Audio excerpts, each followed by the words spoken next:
साताऱ्यातील पवई नाका ते शिवराज पेट्रोल पंप या दरम्यान असलेल्या या रोडवर हे साईबाबा मंदिर दिसत आहे। या साईबाबा मंदिरापर्यंत शिवराज पेट्रोल पंप ते साईबाबा मंदिरापर्यंत रस्ता हा मोकळा असून मध्ये कोणतेही डिवायडर नाहीत। त्यामुळे रात्रीच्या वेळी वाहने वेगाने येतात। विशेष करून शिवराज पेट्रोल पंप ते पवई नाका इकडे जाणारे वाहने भरधाव वेगाने येतात आणि साईबाबा मंदिरापासून अगदी जवळ काही मीटर अंतरावरच एक डिवायडर सुरू होतो। त्या डिवायडरच्या समोरच्या बाजूला कोणत्याही प्रकारची सुरक्षा खूण नाही, रिफ्लेक्टर नाही। रिफ्लेक्टर नसल्यामुळे लोकांना, वाहनधारकांना, विशेष करून मोटरसायकल धारकांना इथं रस्त्याचा अंदाज येत नाही।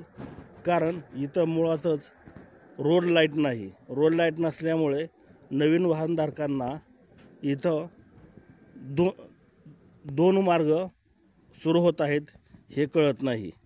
आणि त्यामुळे जिथं रस्ता दुभागला जातो त्याचे जे डिवायडर आहेत त्या डिवायडरवर बऱ्याच वेळा वाहने आदळले आहेत आणि या डिवायडरच्या सुरुवातीच्या बाजूची ही अशी पडझड झाली आहे।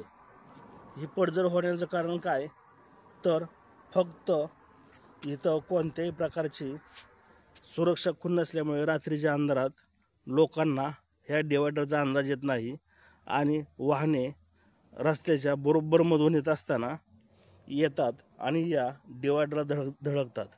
यामुळे आतापर्यंत कितीतरी लोक जखमी झाले आहेत, पण प्रशासन मात्र याची अजिबात दखल घेत नाही।